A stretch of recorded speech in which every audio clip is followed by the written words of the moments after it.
All right, everybody, it's the Jerry Metcalf podcast where top real estate agents tell how they do it. Today, we are so excited because we have superstar Joe Belz from Naples, Florida, interviewing with us today. Joe, welcome to the show. Thank you. Glad to be here. I appreciate you having me on your show. Love having you. So you've had tremendous success in this business since your early 20s. So for several years. You started before. Give us, what year did you get into the business? I got in the business in 1991. So 1991. So I think you've been, basically 30. What is that? My math is bad. Almost 30 years. 28. Yes. Like now, yes. I'm aging you. You love it, right? You're so glad you came on. That's okay. But anyway, in the business for 30 years, started out in new home sales, and over the years you've lived through recessions. I love something you say, and we'll get more into it, about the market does not dictate your income, your actions do. We'll really hone in on that just from your experience. But all of that being said, let's start with, tell us a little about yourself and what got you in this business in the first place. Okay. Yeah. So as you mentioned, I live in Naples, Florida. And I'm probably one of the rare people that kind of knew I was going to be in real estate at a very young age.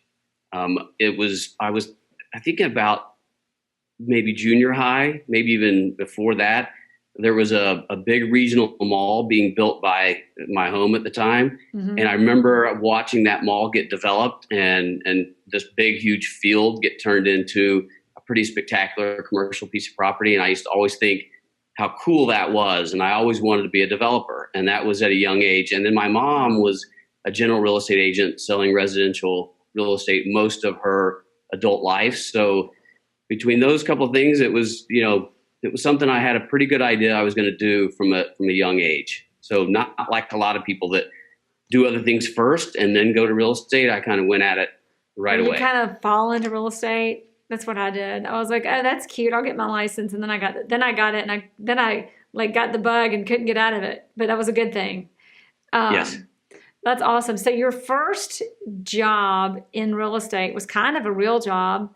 You were like an on-site agent for new homes development, or? Yes. As a matter of fact, so, in my early 20s, right out of school, couldn't afford to do a commission-only job. So, again, through my mom and some relationships she had, I got a job selling at a new home sales community where I could get a draw against commission. So I could, get a little bit of money to pay the bills while waiting for things to get built and closed. So that's how I got into the business. Awesome. So tell us, you started on site in the sales business, and you kind of like really grew until you were overseeing 300 plus sales a year. Kind of give us your experience, like just a quick overview of kind of how that evolved. And then we'll get into, how you became an actual, traditional real estate agent. But I want to hear a little bit about that, because you kind of really stuck with that and grew. Yeah, so I went to work for the second new home sales job I had was with one of the largest builders at the time, one of the largest builders in the country. And I started out with them as just on-site salesperson, then became a sales manager. I then transferred to a different city where they were headquartered, was also head of sales and marketing in that division initially, and then became what was called an area manager. So I was actually over all sales and construction, had, P&L responsibilities and all that for an area that was doing about 300 houses a year. Wow. So you did that. And then what happened? Did you stick with that until the recession, or kind of what was the thing that got you out of that space of the business and into where you are now? It was really, this was prior to the recession. This was probably, I'm going to say early 2000s. Like I said, I had moved away from Naples, was working for that builder, and I've always been an entrepreneur. So working for a large Fortune 500 company although it was great for training and it was a phenomenal company, I always, wanted to be my own boss and do my own thing. So I ended up moving back to Naples. And at that point, actually started a boutique real estate firm where I was still focused a lot on selling new homes and working with, builders and developers, but also started to list and sell general real estate as well at that same time. Wow. So when you started that was what, early 2000s? And Correct. you started a brokerage, you did a lot of, you were set up. You had all the training, all the experience. You'd overseen over 300 sales a year. So opening your own brokerage, that sounds like it might have been kind of a little bit of a piece of cake and right in your category, was it? Or what was that experience like? Initially, because of relationships and just the experience with the new home sales, it was, I did have, as a matter of fact, that's why we came back to Naples.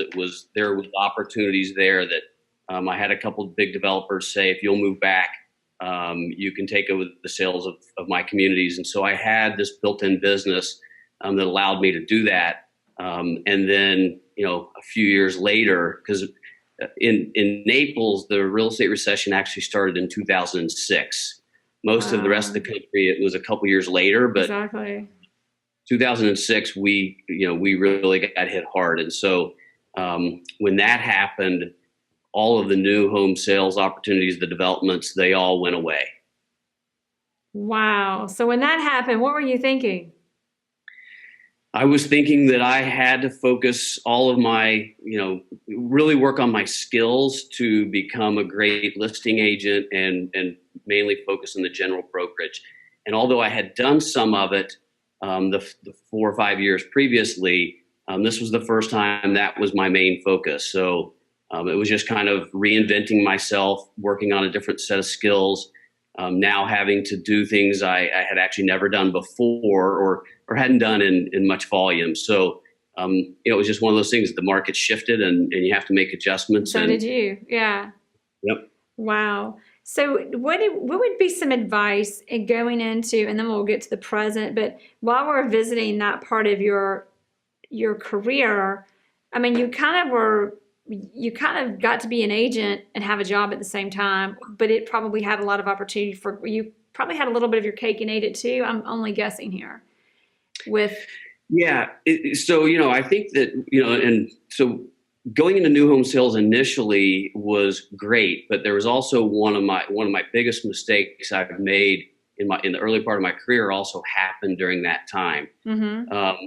You go into new home sales, you're obviously a little bit more of an inside salesperson versus outside. The business comes to you, the developers, the builders, who are, they're advertising and driving traffic to you. So a little bit of a different sales approach. The one thing I didn't do, and I still regret to this day, was those years I spent and the hundreds of people that I sold new homes to, I never built a database with those folks. So wow. Years later, when I went into general real estate, I had not built a proper database. I hadn't kept in touch with those people. And that was a huge mistake. Wow. And that, that's the same lesson over and over. People talk about build a database, follow up, stay in touch. And you had people just like all this money, you were being paid, and all of these people come funneling your way and didn't captivate that. That hurts. How did you make up for that? Nobody, it was just one of those things I didn't know any better at the time. And now looking back, that was a mistake. And I bet you're really good at that now. So 2 things, how did you make up for it? And how do you really harness it now, learning the lesson the hard way? Yeah, so I agree. That one of the things that I've done really well the last, probably 6, 7, 8 years is my database. That's where the majority of my business comes from today. Mm-hmm. Obviously, we're taking that to a new level with our new CRM program and things like that. But that is something I learned, and it's something I'm very passionate about. I think I gave you a couple of things I'm really working on this year.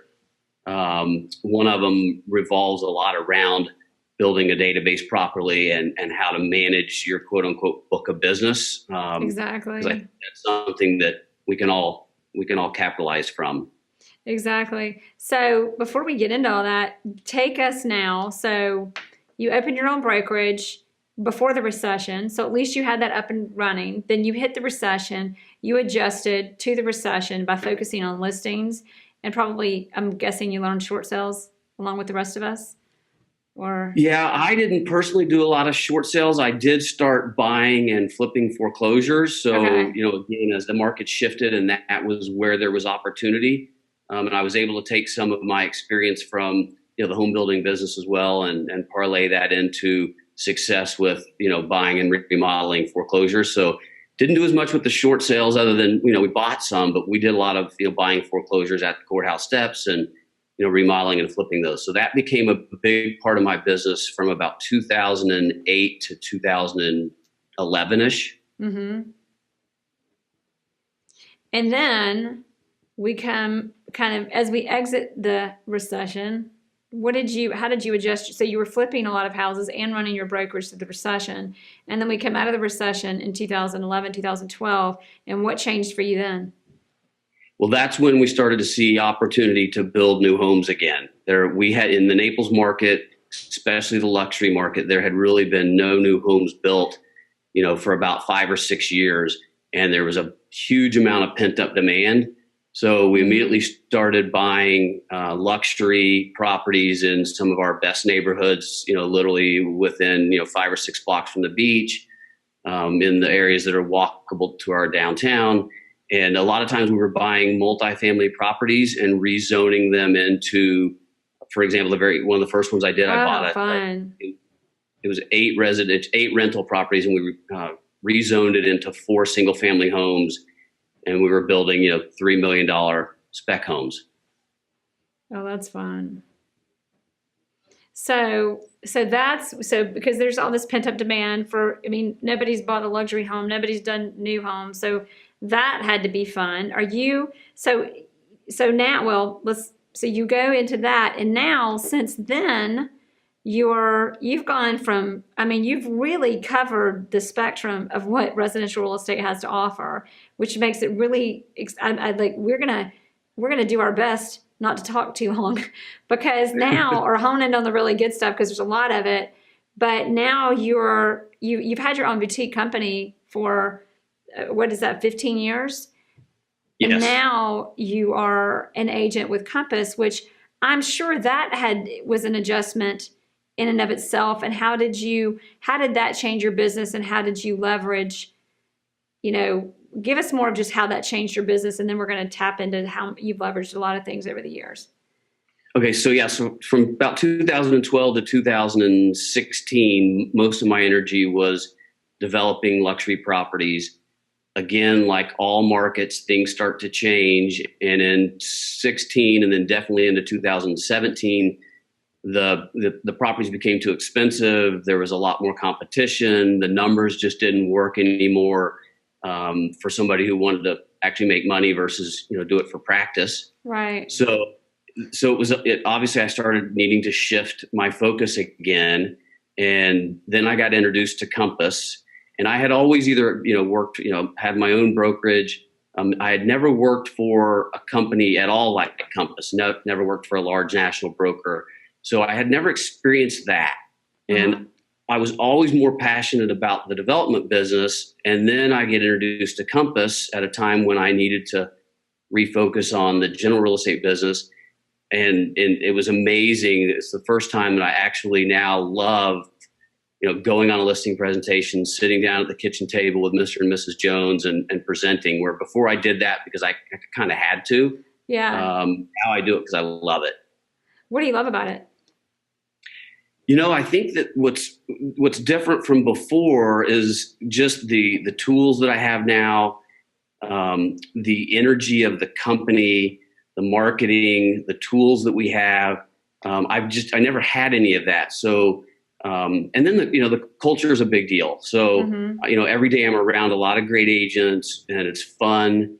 And that's just something I had never experienced before. So it's pretty exciting. With this new change just comes from a lot of great excitement. Well, and that leads us into, when you say that, it makes me someone who has only been with different real estate brokerages, and not many. Compass is my third, but that's my third in 15 years, and I joined 5 months ago. But I think for most agents, we try to be business people, but in the end, we are brokers. The way brokers work and make money is to run us like salespeople, because that's the structure. And that's me kind of giving insight. But I'm going into that back to you, is that, being someone who's been in those shoes, when you get to Compass, there's truly this atmosphere of the sky is the limit, find your best self, find your strengths, focus on them, maximize them. And if it's appropriate, which for most real estate agents with their entrepreneurial spirit it is, be your own CEO. And coming into Compass, because I know we wanted to really tap into that, is something that you've said to me and we talked about before this interview is, you're really big on business planning, and you certainly have the history and experience for it, and really treating your business and looking at your business not just as a salesperson, but as a CEO. And would you kind of agree with that, or add to that, or correct me on anything about that? Absolutely. Even prior to Compass, when I was doing in the past, when I was doing general real estate activities, I've always tracked everything, because I think that's what good CEOs do. Good CEOs know exactly what's working and not working, and they can make changes as they need to. So I'm big into tracking everything I do, activities. If I'm going to spend some money on marketing, I want to spend it in areas I can track. So and I think that's an area that I think a lot of agents, if they're not tracking all of their activities, they sometimes get themselves into trouble when the market changes. Because when the market shifts, it doesn't mean, and when I say shift, when we go into a slower market, that doesn't mean our income needs to drop. It just means that we need to increase the activities that get us the business. Increase or adjust. Yeah. If you're not tracking what you're doing, you're just guessing at what you need to do and how much you need to increase certain activities by. So that's something that, if you don't understand what activities are reaping what results, it's hard to be able to know which activities to adjust.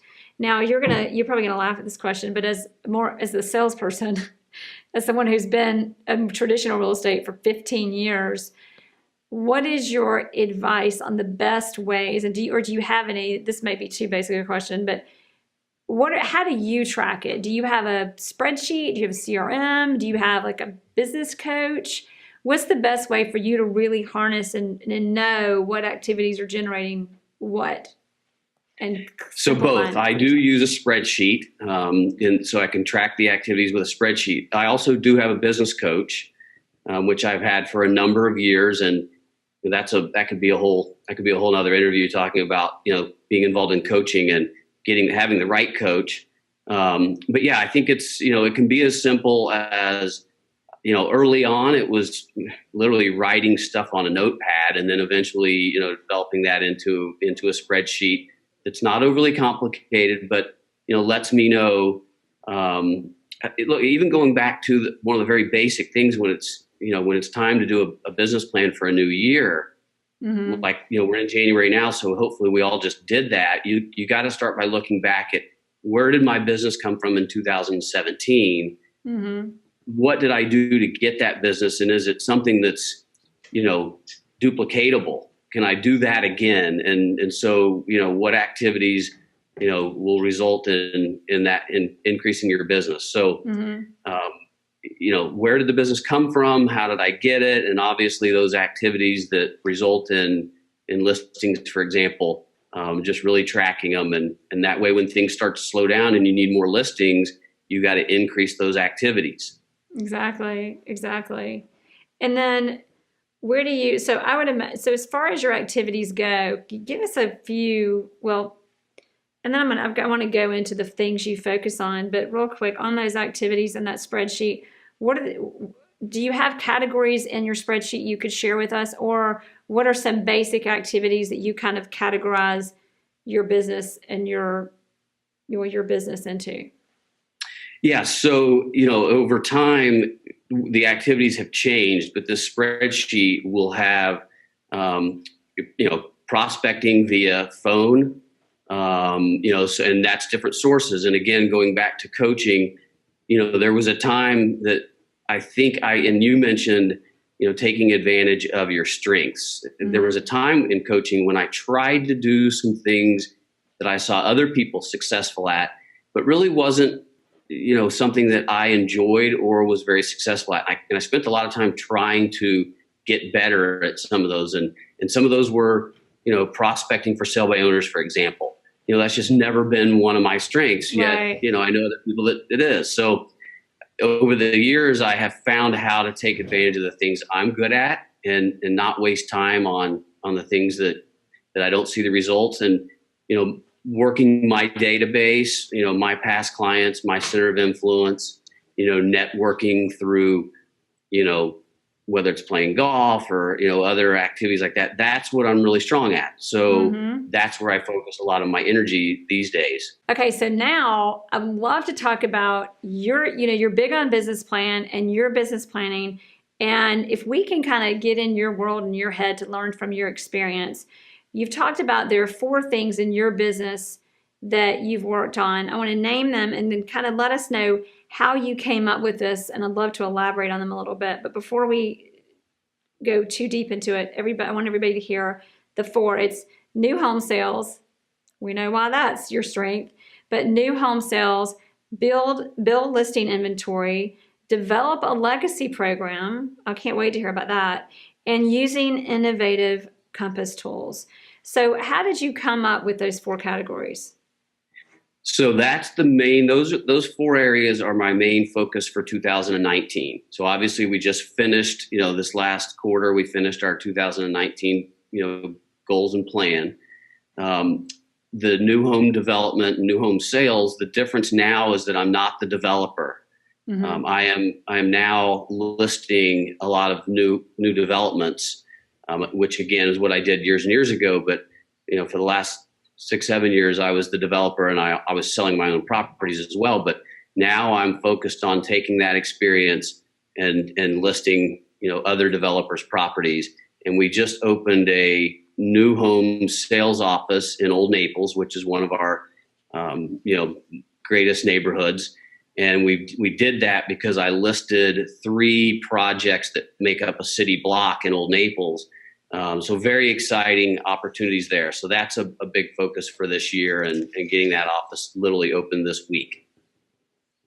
Wow. Okay. So, and I would venture to say that you've been in the developer's shoes. So creating the marketing and the programs and the services and everything that a developer needs is probably pretty easy for you.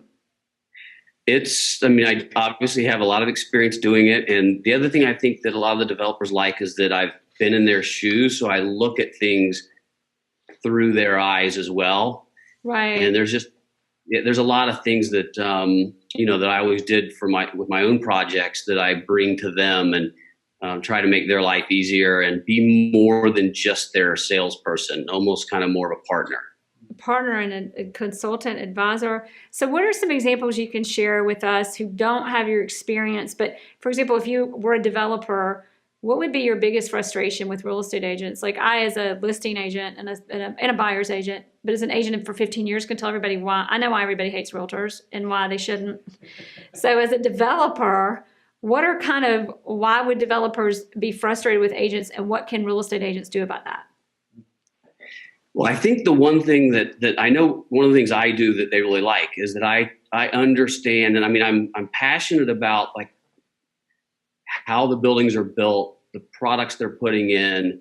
I understand that if you're a developer and you're investing money in a feature, if the salesperson doesn't get value out of that feature, you've really wasted money. So we develop presentations really focused on the features that they're putting in and making sure that we're getting value from the customer for the money that developer's spending. And, that's important to them. I think a lot of salespeople just learn just enough to talk about it, but not be able to know that product almost as well as the developer and builder themselves. Wow. And you've learned about that product because you've been doing it. Yeah, I'm involved. They bring me in with the architects. And so, again, because I've got the experience, they'll let me get involved in, floor plans and all that stuff. So again, it allows me to be extremely knowledgeable and be able to sell that product better than anybody else. So the best advice you might give is just as an agent, you got to learn and know the products better for your developers and understand the numbers better. Would that be correct? And what else would you say? Or would that be correct? Or how would you change that statement? Yeah, no, I think you're right. I think it's just, learn more than just, the selections for the countertops and the appliance packages. Really learn, what else they're doing that's, the detail-oriented engineer type, for example, that may come into your sales office and may ask some very detailed questions. Make sure that you're not going to know them all. Nobody does, but make sure you know more than the kind of just the finishes and the basics that everybody should know.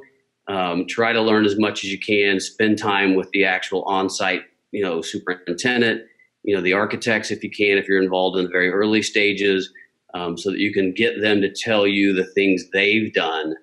And especially in the pre-construction stages when there's not finished product. So being able to, help paint that picture. We also invest in some really cool augmented reality and virtual reality technology so that we can, if you walk into our sales office, we can, up on the flat screen TV, we can walk you through the unit.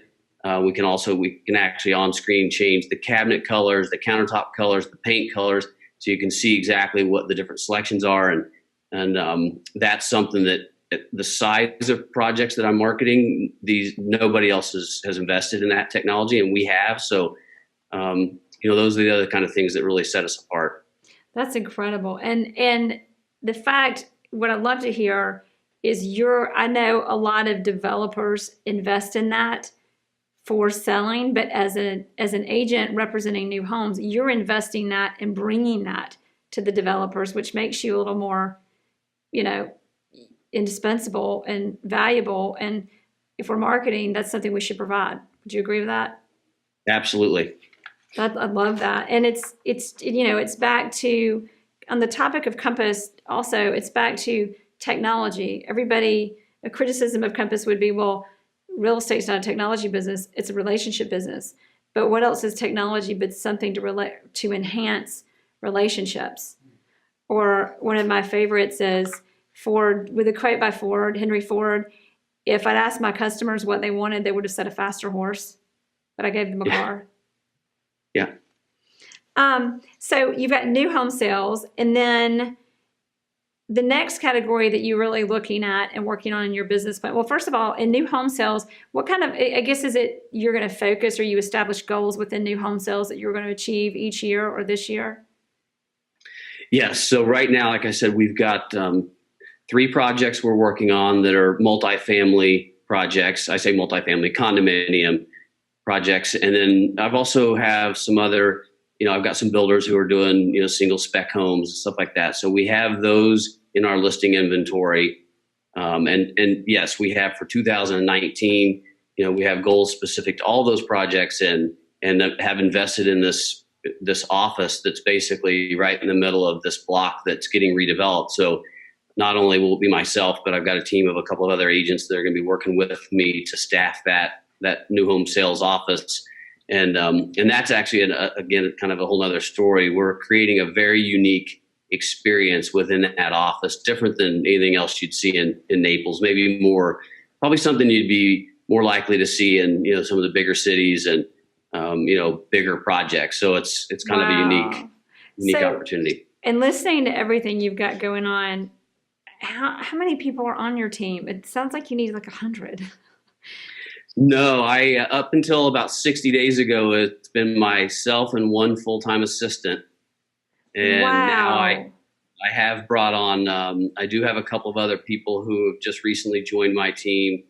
Mainly, one in particular is joining basically for the new home sales opportunity.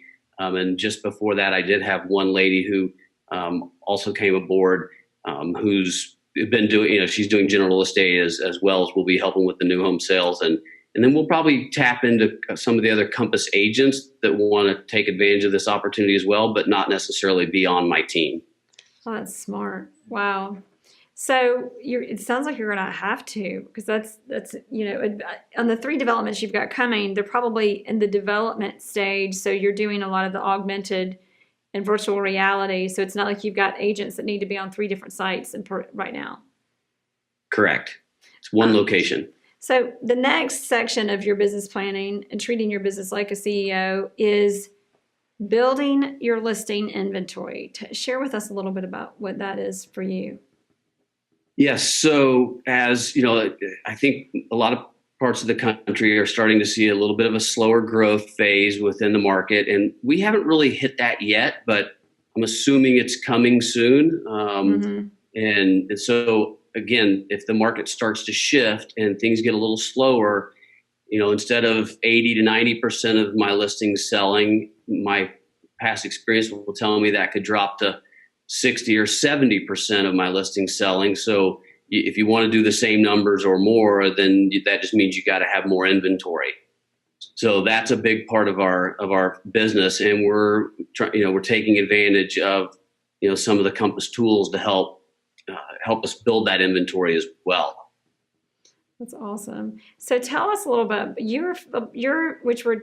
This kind of skips into Compass tools, but this is a pretty relevant Compass tool to this topic of listing inventory. So we were actually introduced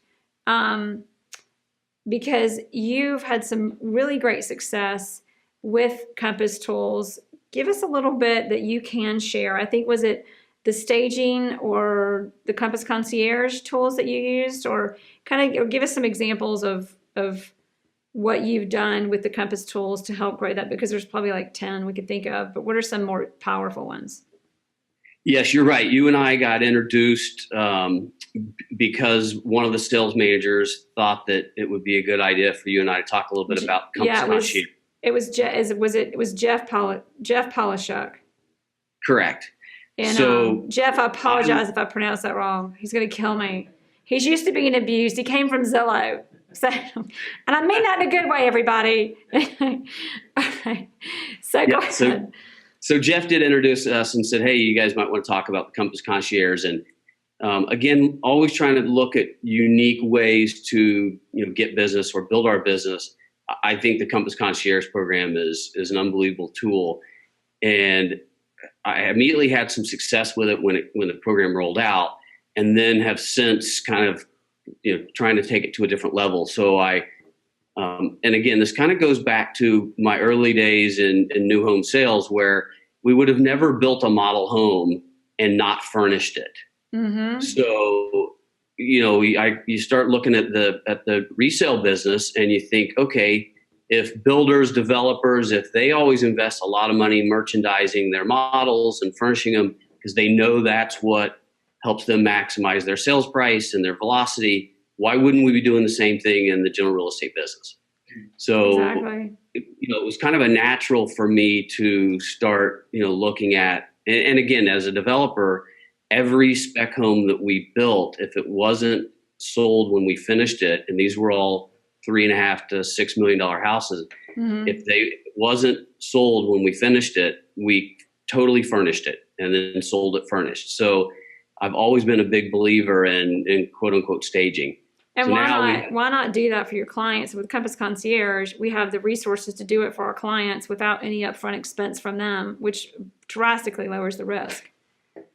Correct. And one of the things I have found out, though, is that at least some of our clients, they don't necessarily need the financial assistance, but the program gets the conversation started. Exactly. The willingness to do it expresses from us. It's not something we're just touting or saying, but we're investing. When you tell me invest in it, it brings up the conversation. But I always say time value of money. You may not need it, but if you can leverage in a way that's not costing you, why not? I mean, is that the response that you get from your clients? Or tell us how that, because you've had so much success with it. How does that conversation go?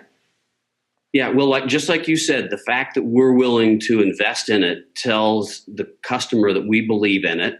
And then, obviously, once anybody that has a little bit of success with it, then it obviously becomes easier to show the case studies where you've done it. Exactly. But yeah, so, we can, once we're willing to, say we'll invest in it, whether or not they take us up on that part isn't the important part. It's more important that they do it.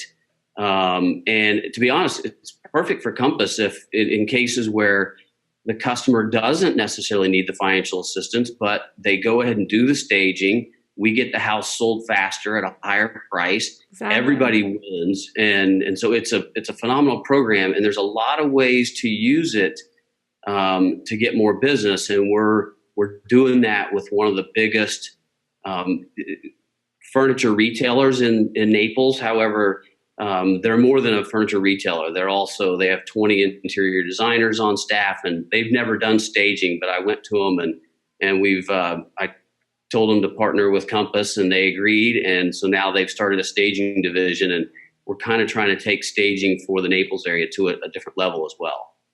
Oh, that's incredible. So, I mean, it's a huge business opportunity for so many people on so many levels. So, is there anything else, like or I would say this, before we move on I want to hear about this legacy program. What's your biggest advice and your personal biggest strengths or lessons in building a strong listing inventory? Well, I think there's a couple things. Obviously, we don't just want inventory. We want inventory that's going to sell.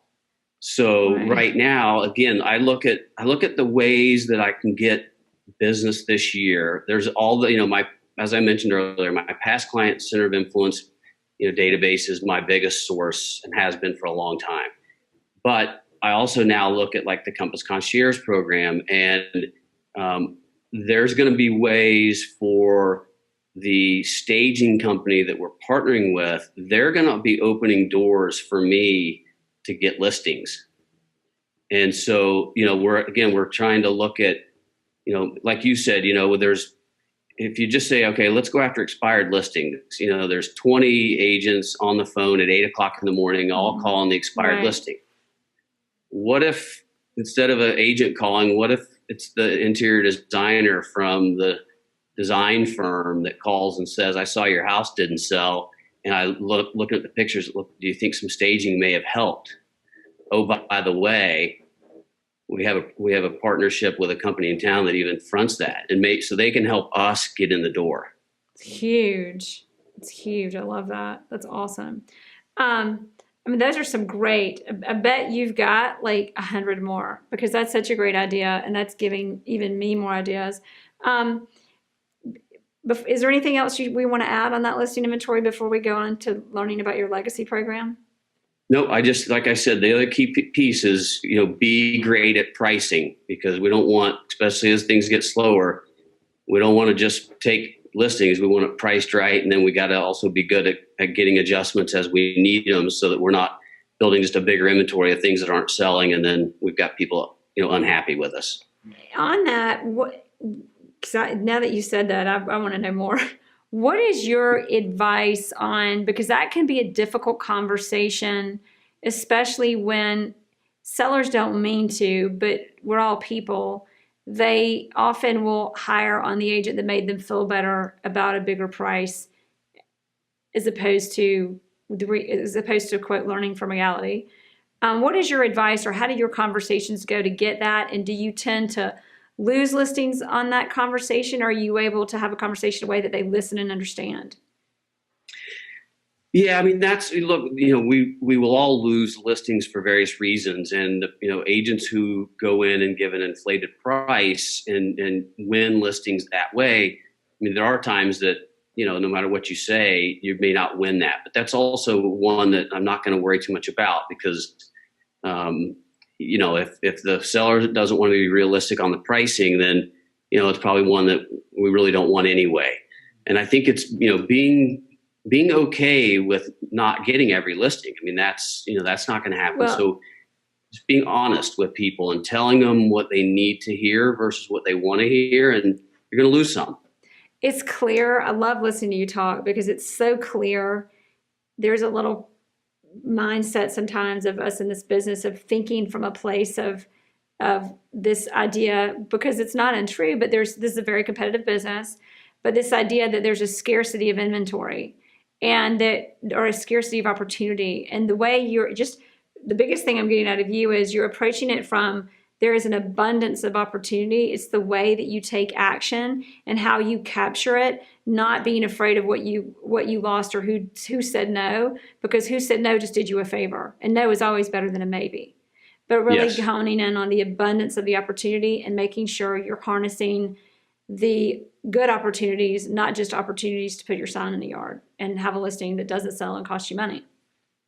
Right. Yeah. Look, there's plenty of business that we don't want. Exactly. Next is, so we talked about new home, the four things on your business plan as your CEO of your business. One was new home sales. Number 2 was building listing inventory. Number 3, developing a legacy program. I want to hear a little bit more about what is that and how are you doing it?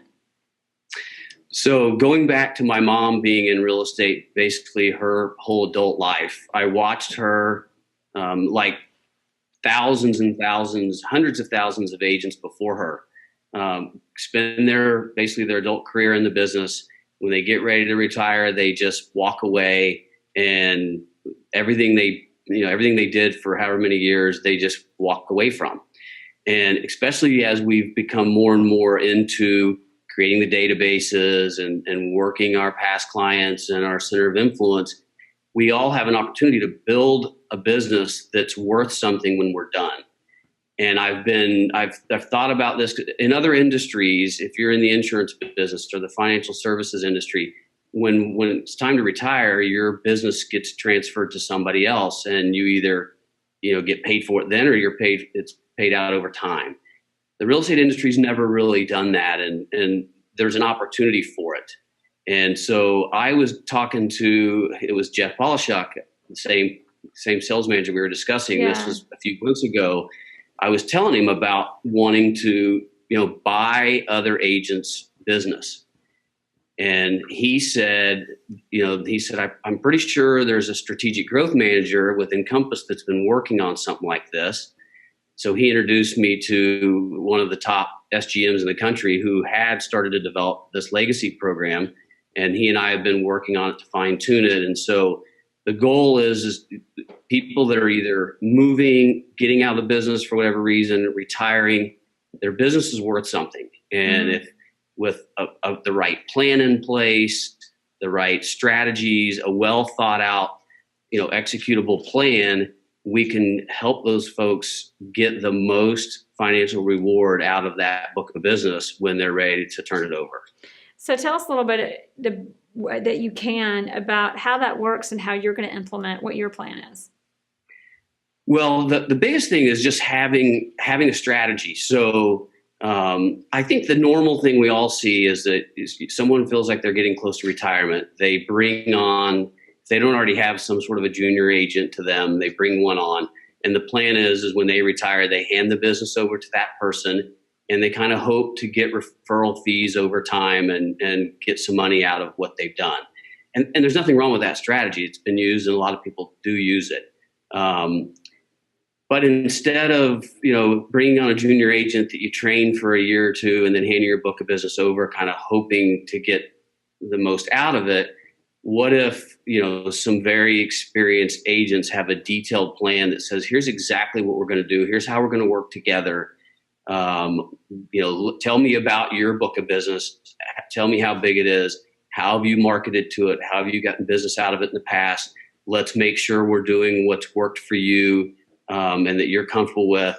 But then here's, we're going to take this into a little bit of a different level, as far as the way we're going to transfer the book of business over. And in some cases, we may be willing to pay money up front, or it may still be on a referral basis as transactions are closed.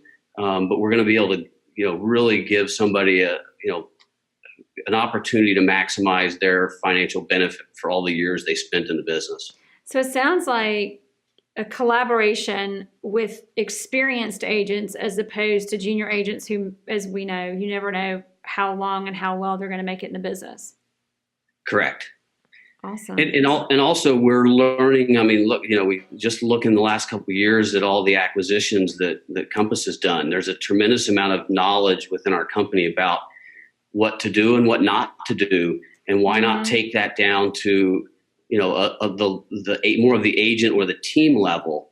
So where Compass is acquiring obviously bigger brokerages and doing mergers, we can take some of that same knowledge and use it for agents to buy another agent or a team to buy another team's business. A lot to be learned right there, and we've got a lot of that knowledge right in our company. Yeah, that's interesting. I love that. So, and they're different. I guess, are you guys coming up with examples of ways to structure it or ideas, or how I'm interested. How detailed does that get? Yeah, it gets, look, some of it some of it's going to be learn a little bit as you go, because this is somewhat new, but we do have some good examples of either other agents that have done this in other cases, or again, even just looking at, how one broker has purchased another broker and just bringing it down to a little bit of a smaller level.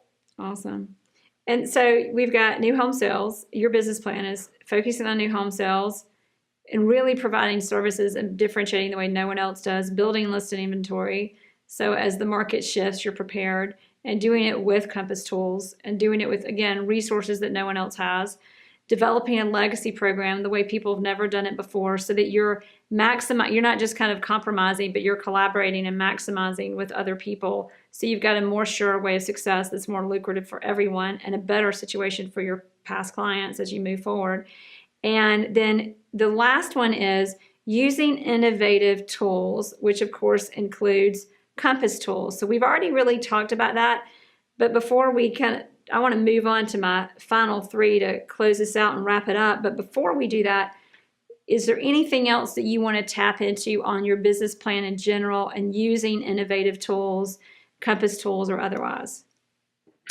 No, I mean, we did, obviously spent a little time on the Compass Concierge, and, the coming soon, the Compass Coming Soon is also a neat tool, and it works perfectly with Compass Concierge, because while we're staging your house, we're doing the Coming Soon program.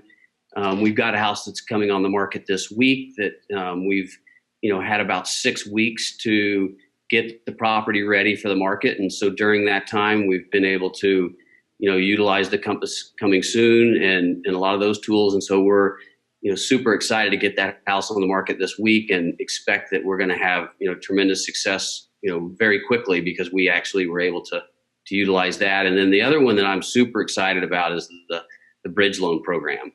Yes, that's really cool. I think because I wanted to utilize that last week, and they're still kind of unveiling that one, but yes, that's pretty cool. There's so many. Yeah, it's going to give us all, it's another unique tool that will give us some opportunity that otherwise we'd either be waiting for the house to sell, or maybe even not, maybe not being able to get somebody to even move forward. So excited about that. And what about Compass Collections? Do you use that for both buyers and sellers, or have you used that one a lot? I use it mainly for sellers. I know that's kind of, I don't do nearly as much with buyers as I do sellers. I do too. Yeah. But I definitely use it with all my sellers. We do public collections for our sellers, so we can link it into an email that updates them every week.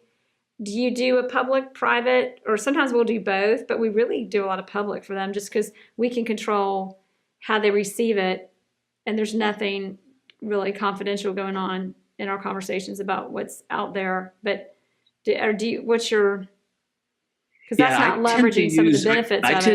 I tend to use private collections more. So that's interesting that you're using the public collections with your clients. We usually obviously put like a public collection together for our monthly email newsletter and stuff like that. So usually I'm doing them private.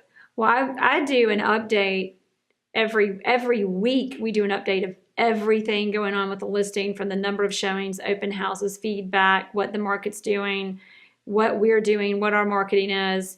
And so in that, I put a public collection that's updated on the properties relevant, kind of the sphere of properties relevant to their listing. And so that's how we're doing it.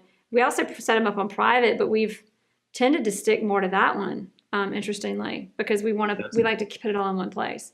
So yeah, that's a great idea. Yeah, it's been huge for my business to be able to do that in so many ways. But this interview is not on me; it's for you. So I want to wrap this up with a few things. what number one is in this business, whether it's Compass or whatever it is, what have you found to be the most powerful tool that you've used, technology or otherwise, to grow and sustain and be at the level, which is tremendous, the level of success that you are? Well, it's interesting because I think the thing that I probably use the most, and it's not high tech, it's not anything that anybody else can't do. I am very, very big on accountability. I love that. I'm one of these people that, look, I mean, I guess I'm just not as self-disciplined as a lot of others. So I build a tremendous amount of accountability around anything that's important to me, from what time I wake up in the morning to how about as far as, working out. I mean, I've got an accountability partner. I text every morning. I have to be standing in the kitchen when I take a picture of my watch next to it, so he knows I'm actually up and not still laying in bed. And I have to send him a picture when I get to the gym. And so we do it, everything, awesome. Everything that's important, every piece of your business that is truly important to you. Unless, like I said, if you're one of those people that's just that disciplined, great. But otherwise, accountability. That's awesome. For me. So I can't not ask you. So the gym and getting up in the morning, those are easy. But what are the other things? Like, it sounds like you've got some check boxes every day with your accountability partner. What does that list of check boxes look like? What's on it?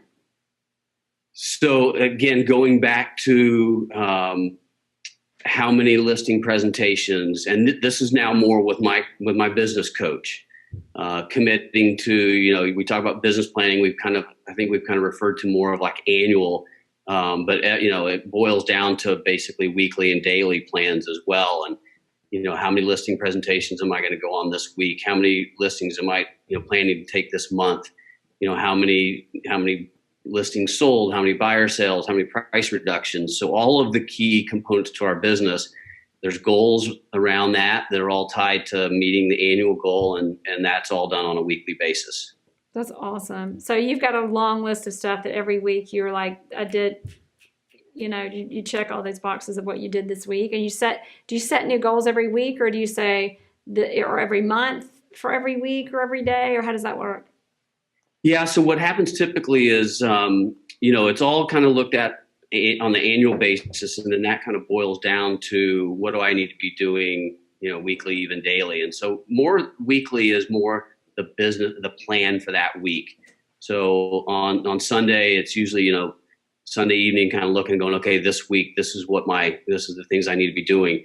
And obviously if you're behind plan, then you're adjusting and doing more each week. But that's awesome. We're definitely lots of accountability around hitting those goals. So you have a partner that you do some of or all of that with, plus you have a business coach you're doing that with. That my business coach is the main accountability behind the real estate activities and the goals for the week. So can you share your business coach? Who is it? Which company? Or who, or either, whatever. Yeah. Kevin Eldred is my coach.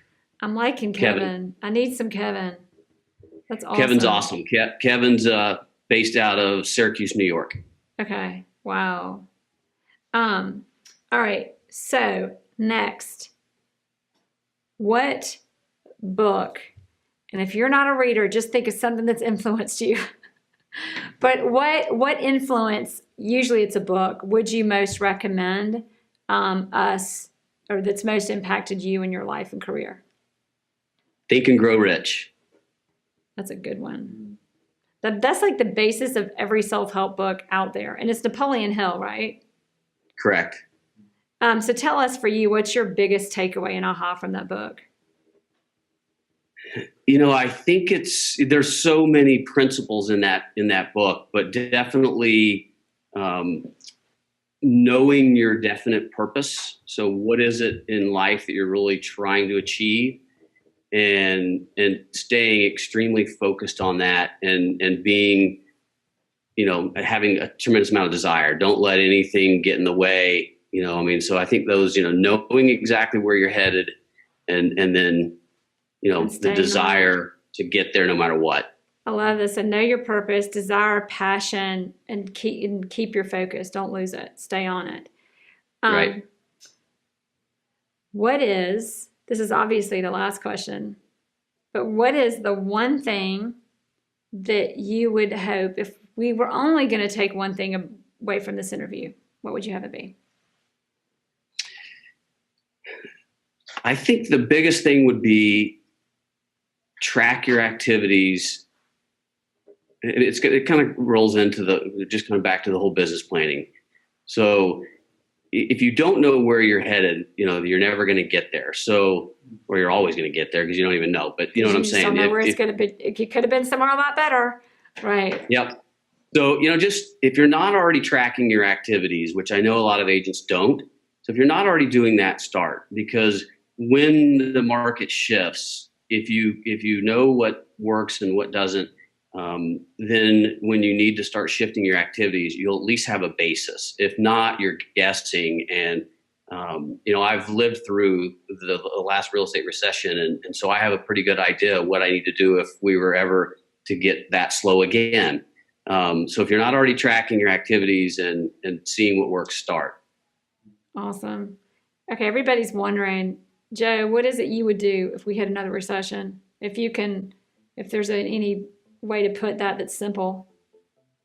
Well, I don't ever want to see, hopefully what we went through, from 2008 to 2011 or so, hopefully that was a once in a lifetime event for all of us. Mm-hmm. But we know we'll have downturns.